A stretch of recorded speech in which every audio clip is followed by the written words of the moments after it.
الحمد لله رب العالمين والصلاة والسلام على رسوله الكريم نبينا محمد وعلى آله وصحبه أجمعين وعلى من تبعه بإحسان إلى يوم الدين أما بعد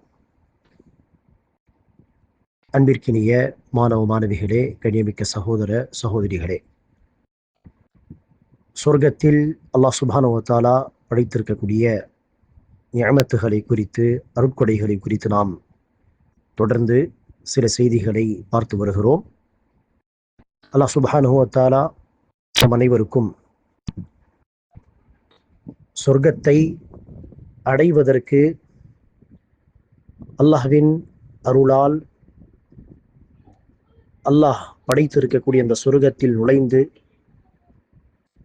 அல்லாஹ் சுப்ஹானஹு வ தஆலாவுடைய பொருத்தத்தை பெறுவதற்கு எந்த கொள்கையில் இருக்க நாம் கடமைப்பட்டிருக்கிறோமோ, எந்த அமல்கள் செய்ய நாம் கடமைப்பட்டிருக்கிறோமோ, அந்த கொள்கையில் இருந்து கொண்டு அத்தகைய நல்லறங்களை தொடர்ந்து செய்யக்கூடிய நர்பாக்கியத்தை எல்லாம் நமக்கு தருவானாக.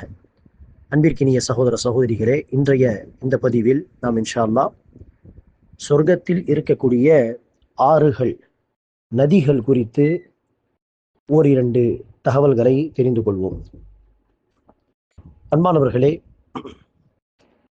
மனிதர்களாகிய நமக்கு என்னதான் புதிய விஷயங்கள் இந்த காலத்து டெக்னாலஜி வசதி வாய்ப்புகளை கொண்டு மனிதர்கள் உருவாக்கக்கூடிய அழகான கட்டடங்கள் அல்லது சுற்றி பார்க்கக்கூடிய பலவிதமான விஷயங்கள், ஒரு பக்கம் அதை பார்த்து நாம் கவர்ந்து போனாலும், அல்லாஹ் படைத்த இயற்கையான விஷயங்கள், அது கடலாக இருக்கட்டும் அல்லது தோட்டங்களாக இருக்கட்டும், காடுகள், மலைகள், அதே போல ஓடும் நதிகள், ஆறுகள், நீர்வீழ்ச்சி, இதை பார்க்கும் பொழுது ஒரு தனி ஆனந்தம், ஒரு விதமான சந்தோஷம். என்னதான் வளர்ச்சி அடைந்தாலும் இந்த விஷயங்களை பார்க்கும் பொழுது ஒரு தனி சந்தோஷத்தை நாம் உணர்கிறோம், அதை பார்க்க விரும்புகிறோம், திரும்ப திரும்ப பார்க்க நம்முடைய மனம் சொல்கிறது. ஆக அல்லாஹ் சுப்ஹானஹு வ தஆலாவுடைய இந்த இயற்கையான இந்த படைப்புகள் மிக சந்தோஷத்தை தரக்கூடிய ஒன்றாக இருக்கிறது. ஆகவேதான் அல்லாஹ் சுப்ஹானஹு வ தஆலா குர்ஆனிலே நம்பிக்கையாளர்களுக்காக படைத்து வைத்திருக்கக்கூடிய அந்த இடங்களை ஜன்னத், அதாவது தோட்டங்கள், பூங்காக்கள் போன்ற அந்த வார்த்தைகளை தான் அல்லாஹ் சுப்ஹானஹு வ தஆலா பயன்படுத்துகிறான். ஜன்னத்துன் என்று சொன்னால் என்னது? தோட்டம். ஆக அந்த தோட்டத்தில் நதிகள் ஓடிக்கொண்டிருக்கின்றன. எத்தனை வசனங்கள் குர்ஆனில் நாம் படித்திருப்போம். ஜன்னாத்தின் தஜ்ரி மின் தஹ்திஹல் அன்ஹார் காலிதீன ஃபீஹா. அல்லாஹ் சுப்ஹானஹு வ தஆலா இறை விசுவாசிகளுக்கு சொர்க்கத்தை வழங்குவான். அந்த சொர்க்கத்தில் ஆறுகள் ஓடிக்கொண்டிருக்கும், அங்கு அவர்கள் நிரந்தரமாக இருப்பார்கள். ஆக மனிதர்களாகிய நாம் அத்தகைய விஷயங்களை விரும்புகிறோம். அதில் குறிப்பாக அரபு மக்களை குறித்து சொல்லவே தேவையில்லை. அவர்களுக்கு இந்த விஷயங்கள் எல்லாம் மிகப்பெரிய நிஅமத்துகள், பாலைவனத்தில் மலைகளுக்கு மத்தியில் வாழக்கூடிய இந்த மக்களுக்காக.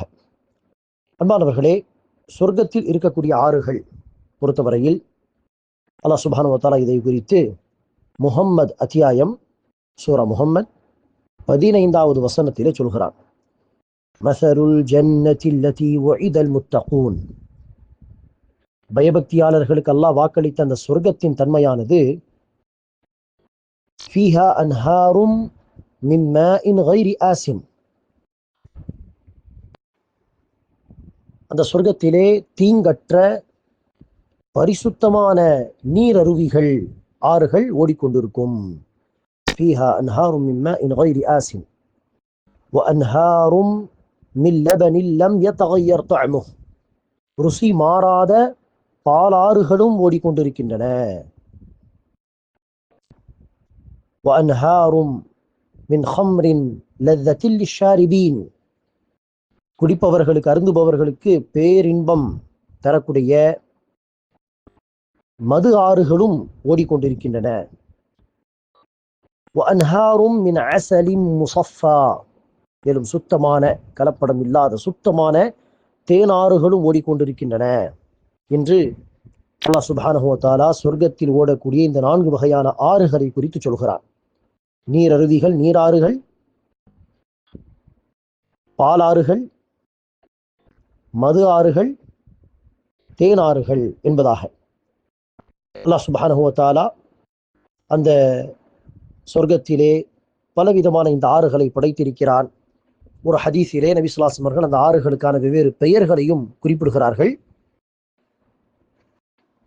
சஹீஹ் முஸ்லிமில் வரக்கூடிய ஒரு தகவலிலே சைஹான், ஜைஹான், ஃபுராத், நீல், இது எல்லாமே சொர்க்கத்தில் உள்ள ஆறுகள்.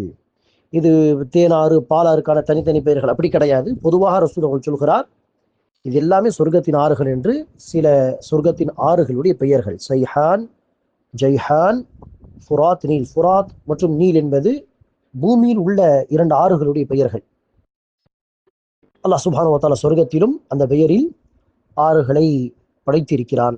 அதை ரசூல் அவர்கள் நமக்கு பதிவு செய்கிறார்கள். அந்த ஆறுகள் சம்பந்தமாக வரக்கூடிய மேலதிகமான சில தகவல்கள் என்று பார்க்கும் பொழுது, இங்குள்ள ஆறுகளுக்கு சென்றால் ஆத்தோரமாக மண் இருக்கும், கற்கள் இருக்கும், சில செடி கொடிகள் இருக்கும். ஆறு எங்கு ஓடுகிறதோ தண்ணீருக்குள் பார்த்தால் அங்கும் மண்ணு தான், கற்கள் தான். ஆனால் சொர்க்கத்தில் உள்ள ஆறுகள் பொறுத்தவரையில் அங்கு முத்து, பவளம், மிஸ்க், கஸ்தூரி இப்படிப்பட்ட விஷயங்கள் தான் அங்கு இருக்கும். அதே போல சஹீஹ் முஸ்லிமுடைய செய்தியில் வரக்கூடிய சில ஆறுகளின் பெயர்கள் என்று சொன்னோமே, அதில் நீல், ஃபுராத் இந்த 2 மாத்திரம் உலகத்தில் உள்ள ஆறுகள் அல்ல. சைஹான், ஜெய்ஹான் அதுவும் சில பகுதிகளில் உள்ள ஆறுகள் தான். அதுடைய விளக்கத்திலே ஷேக் அல்பானி ரஹிமுல்லா அவர்கள் சொல்கிறார்கள், அநேகமாக இந்த 4 ஆறுகள், உலகத்தில் உள்ள இந்த 4 ஆறுகளும் அதுடைய அசல், அதுடைய ஆரம்பம் என்பது சொர்க்கத்தில் உள்ள அந்த ஆறுகளாக இருக்கலாம்.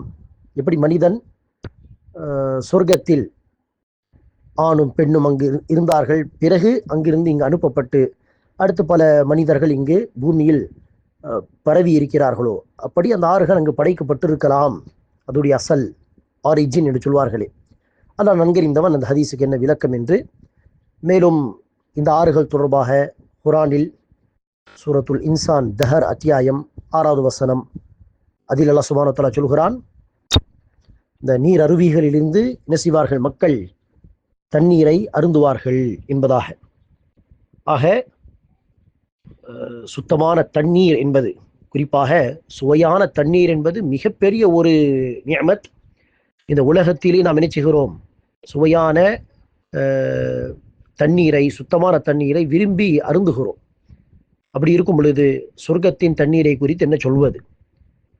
மேலும் நபி ஸல்லல்லாஹு அலைஹி வஸல்லம் அவர்கள் சொன்னார்கள், சஹீஹ் புகாரியுடைய ஹதீஸிலே, சஹீஹ் புகாரி 2790, நபி ஸல்லல்லாஹு அலைஹி வஸல்லம் சொன்னார்கள், நீங்கள் சொர்க்கத்தை கேட்பதாக இருந்தால் அல்லாஹ்விடத்தில் ஜன்னத்துல் ஃபிர்தௌஸை கேளுங்கள். ஜன்னத்துல் ஃபிர்தௌஸ் தான் மிகப்பெரிய, மிக சிறந்த சொர்க்கம். அந்த சொர்க்கத்தின் கூரை அல்லாஹ்வுடைய அர்ஷ். மேலும் ஜன்னத்துல் ஃபிர்தௌஸில் இருந்துதான் சொர்க்கத்தின் ஆறுகள் வெளியேறுகின்றன. அல்லாஹ் சுப்ஹானஹு வ தஆலா அப்படிப்பட்ட சொர்க்கத்தை அடையும் பாக்கியத்தை நமக்கு தருவானாக. ஆமீன்.